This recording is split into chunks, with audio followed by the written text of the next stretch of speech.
Welcome to the Dadcast Podcast. I'm your host, Lavelle Lemonnier, and as a Christian man, a husband, a father, a grandfather, a business owner, professor, and a proud U.S. Army veteran, I've gained some unique perspectives on some of life's issues. So this podcast is designed to give a dad's perspective on everything from A to Z. All right, folks, are you ready for the dad joke of the day? All right, hold on tight. Here we go. Can I get a drum roll, please? The attorney tells the accused, "Hey, I have some good news and I've got some bad news." "What's the bad news?" asked the accused. "The bad news is your blood is all over the crime scene and the DNA tests prove you did it." "What's the good news?" he asked. "Your cholesterol is 130. All right, folks, it's a dad joke, funny to some, not so much to others. All right, well, let's talk investment news for just a minute. Hey, just remember, I'm not a stockbroker or a financial advisor of any sort. I'm just a dad who follows the market, and I've got a background in accounting and finance.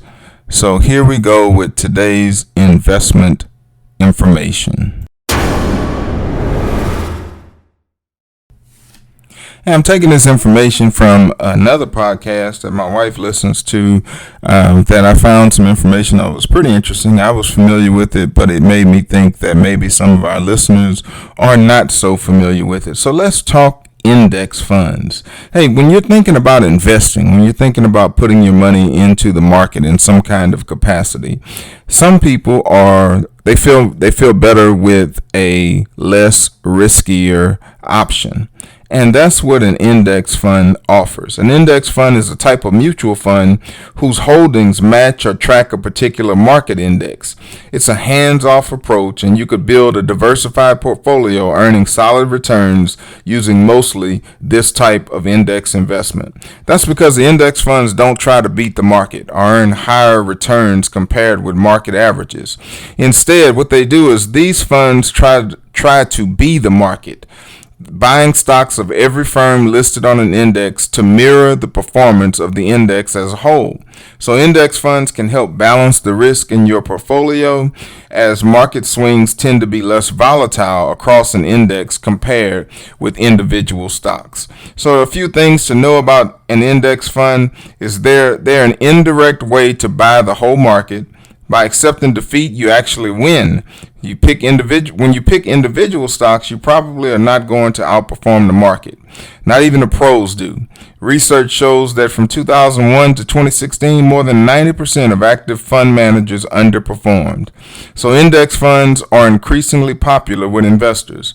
Index funds are also available across a variety of asset classes.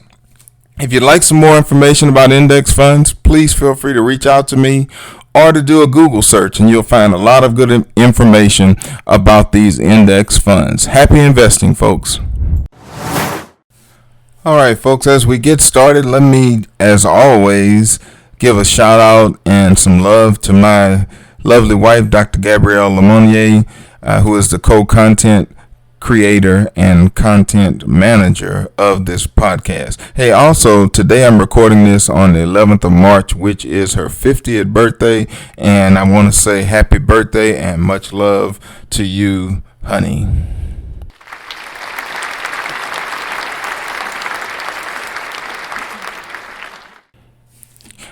Today's podcast is entitled Interracial Relationships and Depression: The Meghan Markle Saga. Hey, everybody is talking about the Prince Harry and Meghan interview with Oprah recently. Oprah asked the royal couple about how they've handled the intense pressure of being in the public eye, and about how Markle's biracial upbringing has affected her relationships with the British public, and also the coverage that they get in the British press. The Oprah interview of Prince Harry and Meghan was taped in California, where the couple have settled in as neighbors of Oprah in Montecito, California. So there's a lot of talk about this. Everybody's abuzz about this, mainly because the interview uncovered some ugly truths about the British Empire and the royal family, for that matter. There were a lot of assertions in the interview that racism might have a place in the experience that Meghan Markle has had as being the wife of Prince Harry and dealing with the royal family. The special that Oprah conducted, the interview with them, sees the Duke and Duchess discussing their decision to step down as senior members of the royal family. And it also confronts rumors about everything from their marriage to the pregnancy to the scrutiny Markle receives from the press. Meghan and Prince Harry are also addressing rumors surrounding their current relationship with the Queen and also with Prince William and Kate Middleton, which has been rumored to be frosty at times. And now Harry did confirm in a clip with James Corden last week that the Queen has been on video chats with him and Markle's son Archie, trying to dispel any talk of tension. But there has been a lot of discussion about comments that have reportedly been made by some members of the royal family about the skin color or skin tone of their children, and there's been some insinuations that racial issues have taken place. Also, in the interview, Meghan Markle alluded to the fact that at one point Prince Harry was going to attend a royal event, and she was not going to attend.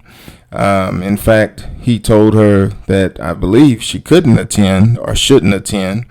And she said, "I can't be alone," indicating that she was having some suicidal thoughts and issues. And so that brings me to a couple of points. First of all, an interracial relationship.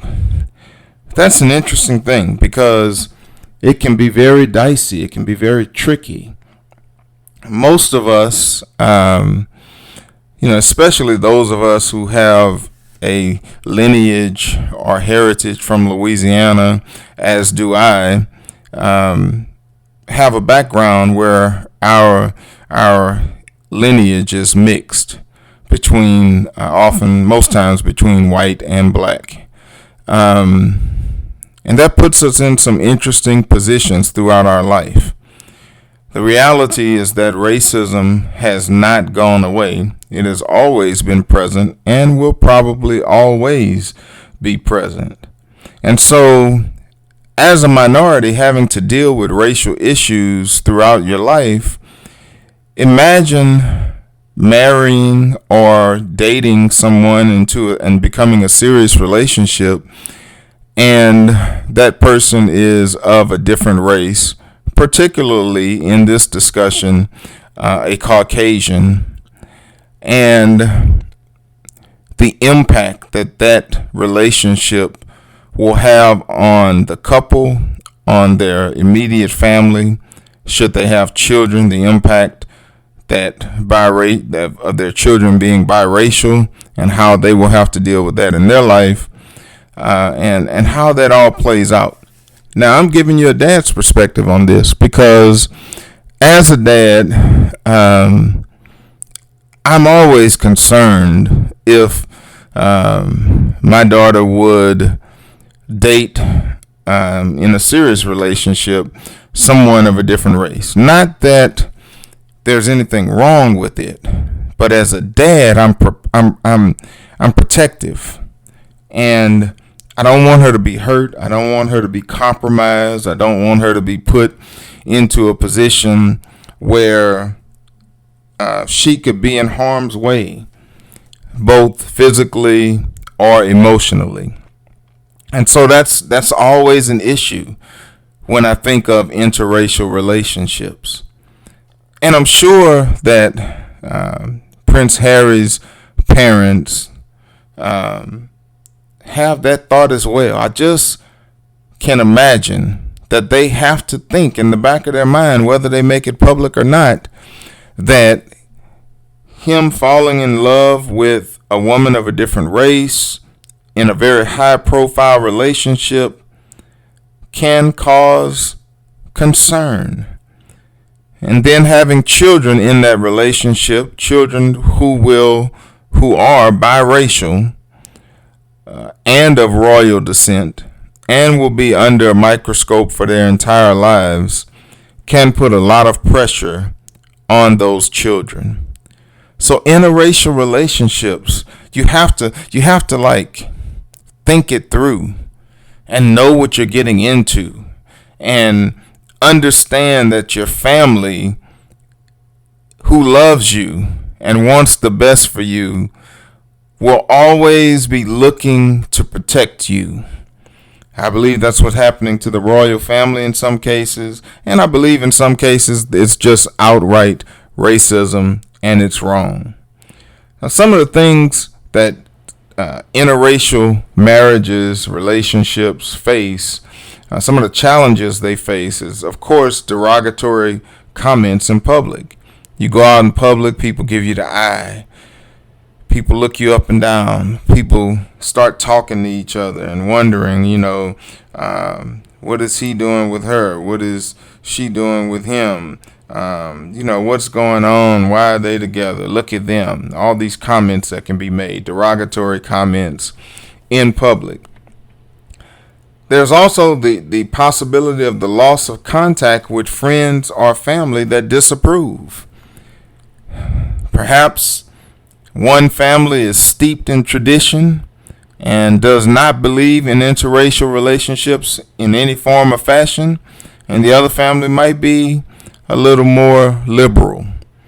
And ultimatums can be made sometimes. If you choose to be with that person, then we disown you, or we don't want anything to do with you. You're not welcome at family events, so on and so forth.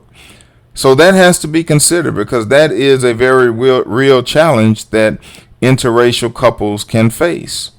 Negative comments online or in the media. We live in an age where people get behind a computer screen and they make all kinds of disparaging comments about others, many of whom they do not even know personally. And these comments can, in some cases, impact negatively the psyche, the emotional well-being of the person who is the target of those comments. If they're a public figure or public figures, then the media can sometimes chime in and make negative comments. There's also the possibility of negative stereotyping. They can be stereocast in a certain way based on their race. There can be open hostility and intimidation that comes their way. Rejection from family, even to the point of being disinherited. And those interracial couples many times can face a sense of isolation, where they feel like there's no one on their side, no one they can talk to about their issues, because no one understands truly what they're going through. And then there's always just the blanket stare that people receive, the insults, the jibes, the slights, and the whispering comments as they walk along their way, while people watch and judge from a distance. Interracial marriage problems are real.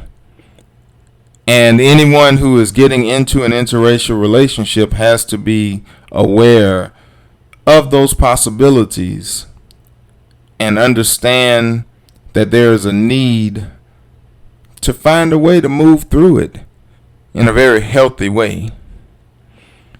Now, Meghan Markle not only is dealing with an interracial relationship and being a part of the royal family, which puts her even more under the microscope than she was as an American actress, but then there's the issue of her children, their children. These children are going to grow up with questions about their racial background. One of the first questions they may be asked in school is, what race are you? It's important to remember that they're not obliged. They don't have to tell anyone about their racial background, and they can simply change the subject or move along. And most people are curious and can assume it comes from a good place, although hopefully people are learning more and more that it's just not an appropriate question to ask, but these children will be asked that question. They're going to be asked, where are you from? Which is another way of saying, what is your racial makeup? They're going to face multiple identity issues. And in a matter of minutes, they can deal with racial issues in a very real way. Arguably more a benefit than a problem to being mixed race is the ability to flit from one identity to another, depending on when and where you are. This might depend on who you're with, where you are, your politics at the time, or even how you've done your hair that morning, for instance. So there are many times when perhaps they lean toward one side of their racial makeup in certain settings and another side of their racial makeup in other settings, until they determine or come to grips with their true identity as an individual. But going through the process can be very, very difficult and sometimes very painful. Hey folks, we're going to stop right here and give a shout out to our sponsors, and then we will return to this discussion.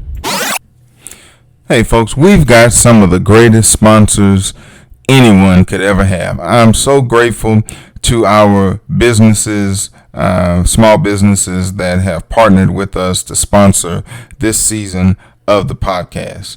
Our first sponsor is Miss Muslin Specialties. Now these folks have got some amazing homemade links in Boudin. I'm telling you what, you want to try them out. You can reach Darren Raymond at 832-589-0709. You can also find him on Facebook if you'd like to place an order. I'm telling you, it's well worth the money. You're going to love this Boudin and these homemade links. And then just the beginning event planners, the one-stop shop for all of your special event planning needs. If you want a fresh start and a new beginning, make sure you contact Lasagna Latulis at 409-466-9826. And what about these folks? Some great consultants, phenomenal solutions. Calvin Menifee and his wife, Mrs. Menifee. These consultants provide the skills you need to enhance your personal and professional life. They specialize in things like resilience training, compassion, fatigue, and burnout, dynamic mindfulness, and accessible yoga, processing circles, trauma-informed practices, and the sometimes elusive, work-life balance. Again, you can reach them on Facebook by looking up CalPhee, that's CalPhee, and the company is Phenomenal Solutions, PHEENOMENAL, Phenomenal Solutions. And as always, we've got Lemonnier Photography, where we see the world through a different lens, and WriteItOut.tech, where you can get all of your academic writing needs met. Thank you again to our great sponsors, and let's get back to our episode. We're back with the second half of our episode, where we are discussing interracial relationships and the impact that those relationships can have on people. Again, our title is Interracial Relationships and Depression, the Meghan Markle Saga. Just before the break, we talked about some of the issues or challenges that interracial couples can face. We began discussing some of the common problems that interracial or biracial children deal with. We talked about the dreaded question of what race are you? Then the other question, where are you from? We've talked about how they can vacillate between racial identities. And now let's talk about this one. You're often reminded of what you're not. More often than not, you'll be reminded often about the fact that you're neither black nor white, Asian nor Caribbean, Indian nor European. So what exactly does that make you?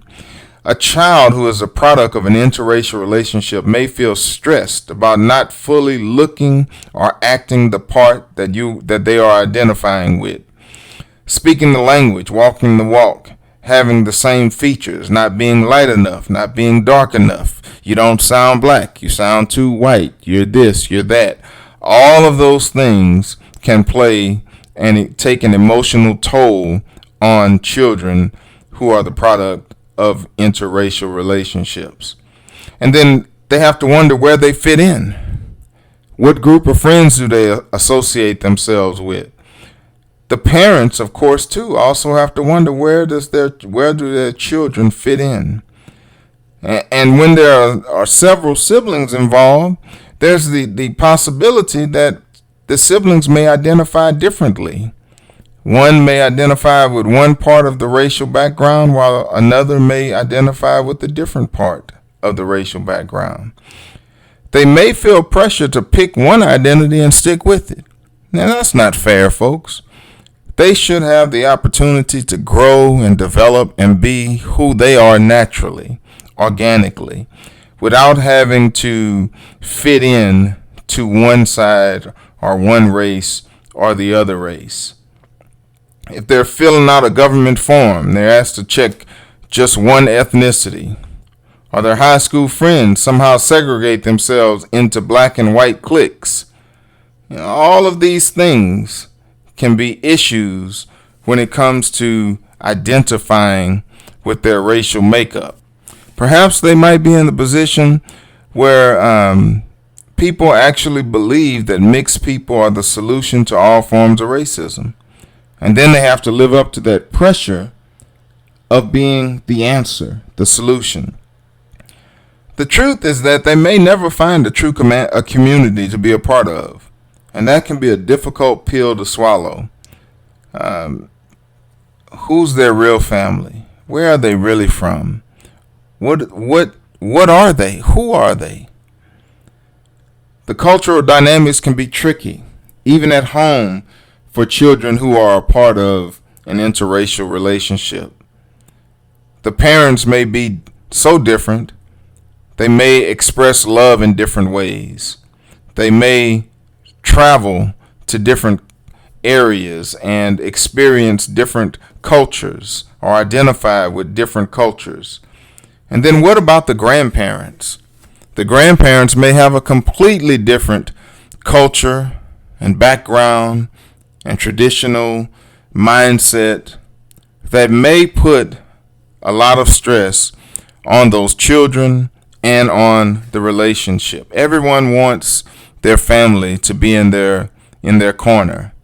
But unfortunately, when you're dealing with an interracial relationship and you're dealing with children who are a product of an interracial relationship, that can sometimes put stress on the family and even tear families apart. So these are some serious issues.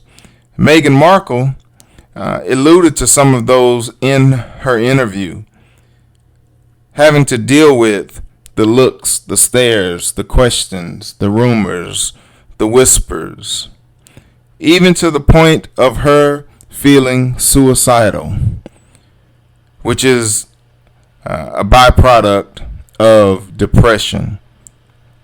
Depression is a major thing, folks. As we've talked about interracial relationships, we also want to discuss the depression side of the Meghan Markle saga. Major depressive disorder affects about 17.3 million American adults, or 7.1% of the U.S. population that are 18 and older. And that's per year. Major depressive disorder is more prevalent in women than in men, according to the Journal of American Medical Association. 1.9 million children between the ages of 3 and 17 have diagnosed depression. That's according to the Center for Disease Control, Data and Statistics on Children's Mental Health. Adults with a depressive disorder or symptoms have a 64% greater risk of developing coronary artery disease. That's according to the National Institute of Health. Hey, just these statistics alone help us to see that depression is a major issue to be concerned with. Depression often co-occurs with other illnesses and medical conditions. In fact, 25% of cancer patients experience depression. Around between 10 and 27% of post-stroke patients experience depression. 1 in 3 heart attack survivors experience depression. Adults with coronary artery disease are 59% more likely to have a future adverse cardiovascular event. Depression is the second most common mental health condition among patients living with HIV. 50% of Parkinson's disease patients experience depression. 50% of anorexia patients deal with depression. Over 20% of Americans with anxiety or mood disorders such as depression have an alcohol or other substance abuse disorder. A third of persons with diabetes experience depression. And we could go on and on and on, even as we look at some of the demographics. When we deal with the elderly, 7 million adults who are over the age of 65 are affected by depression. More than 1 in 6 Americans working full-time or part-time report assisting with the care of an elderly or disabled family member, relative, or friend.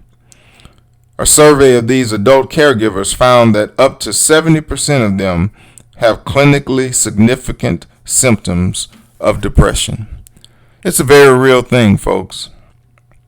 It's a thing that sometimes has a pretty face.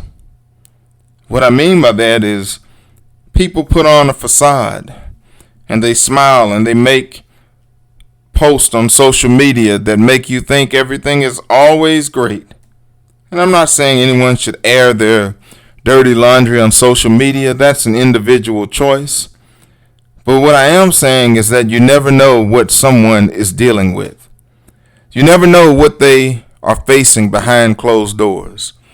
Who would ever thought that looking at the photo of Meghan Markle and Prince Harry, where they were holding hands at an event, and she said that if you zoom in closely, this is Meghan Markle saying this, if you zoom in closely, you would see that their hands were clasped together so tightly that their knuckles would have been discolored because of the pressure that they were under and the depression she was dealing with. You see, it doesn't matter if you're a duchess, a queen, a king, a princess, a high-profile athlete, a beloved entertainer. Perhaps you're a sanitary worker. Perhaps you're a mill worker, a construction worker, a doctor, a lawyer, a pastor. Whatever your lot in life may be, depression can still be something that you could possibly deal with. And let me tell you this, folks. Depression can drive a person all the way down if they allow themselves to go that route. And so I want to tell you right now that you've got to identify it, and then you've got to find healthy ways to deal with it. Aside from medication, there are some healthy ways to deal with or cope with depression. Talk to a therapist. Don't be afraid to seek out help.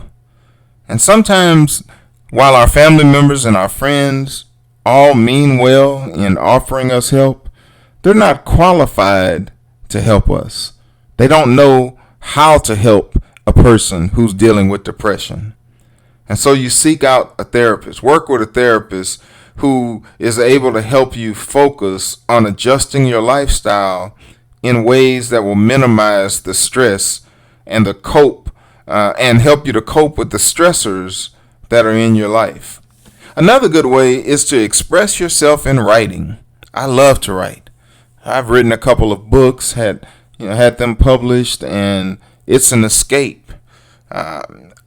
I just find that when you write something out, you tend to feel a release, a calmness, a feeling of security by writing things out. Find ways to boost your self-image. People with depression often experience low self-esteem, so finding ways to feel better about yourself is an important aspect of the treatment process.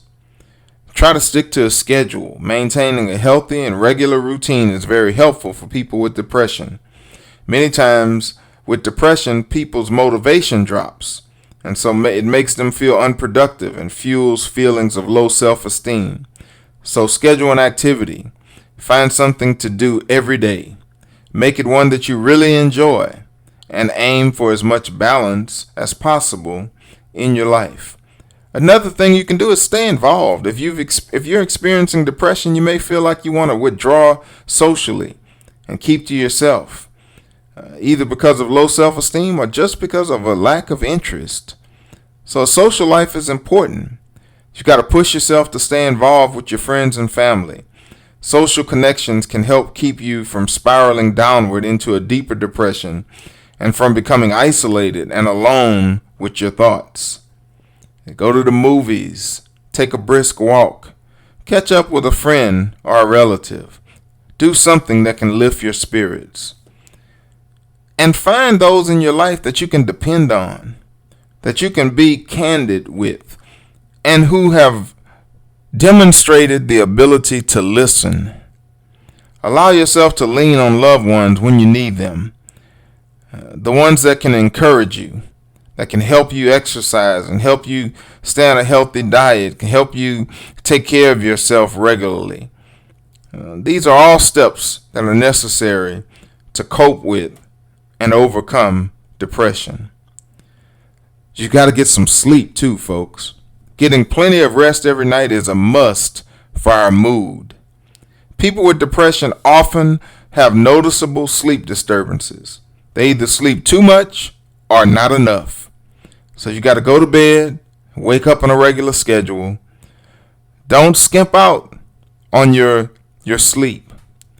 Feeling run down will exacerbate your symptoms of depression and make it more difficult to be social. So get some exercise and manage that stress. Don't let it manage you. There are some great emotional benefits of exercise. It offers physiological benefits that can help people who are dealing with depression. Physical activity relieves stress and can make us feel a lot better. The satisfaction that we get from finishing an engaging and challenging workout can boost our self-esteem and helps us to be stronger and more physically fit. When you fight depression with a regular exercise routine, you feel better emotionally and physically. And then you've got to draw the connection between food and mood. Let me say that again. Draw the connection between food and mood. Diet and nutrition are very important. Omega-3 fatty acids, as an example, are an important part of a good diet, especially when dealing with depression disorders. Some studies have shown that a higher daily intake of omega-3s, which you get from fish like salmon or through fish oil supplements, can improve a person's mood. There are many connections between elements of diet and good nutrition and depression. Eating a healthy diet can make you feel healthy, fit, and attractive, which improves your self-esteem, while feeling unhealthy can worsen depression and play into a negative self-perception. And here's the thing, folks. When you're dealing with depression, don't go to the bottle. You've got to steer away from alcohol because it's not the answer when you're struggling with depression. But many folks turn to liquor and attempt to escape their illness. Drinking, however, can make the symptoms of depression even worse. And alcohol may have a negative interaction with medications that you're taking, if you're taking any, to control depression. A healthy lifestyle is needed to manage depression, and avoiding drugs and alcohol is one key to a healthy lifestyle. Hey, all of this that I've talked about, folks, this is just about using Prince Harry and Meghan Markle and their their relationship, which happens to be on the front pages of all the press right now, as an opportunity to bring some awareness to the issues that you can face in interracial relationships and to the issues associated with depression. As a dad, I want my kids to be healthy and to be whole. I want myself to be healthy and whole. I want my spouse to be healthy and whole. I want my community to be healthy and whole. And we all should want that. And the way we do that is by bettering ourselves, putting ourselves in a position to overcome any of the issues that we may face. Hey, I want you to know you can make it. I want you to know you can overcome whatever you're dealing with. Whether it's a depressive disorder, whether it's stress in a relationship, whether it's making the choice or identifying with who you are, you can overcome it. I've got confidence in you. I believe in you. Somebody else, I'm sure, in your circle believes in you, and I want the best for you. So, hey, make it great in your life. You can get by. You can get over the hump. You can do it, folks. I'm telling you, you can do it. That's all I've got for you. I want to thank you so much for tuning in to the Dadcast podcast. I hope this episode has helped you, has brought some awareness to you, and has fueled your fire to be even better and to go higher. Hey, take care, folks. Peace. I'm out. Hey, Dadcast Nation, thank you so much for tuning in to today's episode of the Dadcast podcast. We certainly look forward to hearing from you. Please feel free to send any comments that you might have or questions to us at comments@dadcastpodcast.com or find us on social media. And make sure you like our podcast, love our podcast, give us a 5-star rating, share the podcast with your family and friends. Make sure you share it on social media and leave us your comments on social media. We will be happy to hear from you. We're so grateful to have so many listeners across so many countries and so many different areas of life listening to us regularly. Thank you so much, and we look forward to being with you at the next episode. Take care.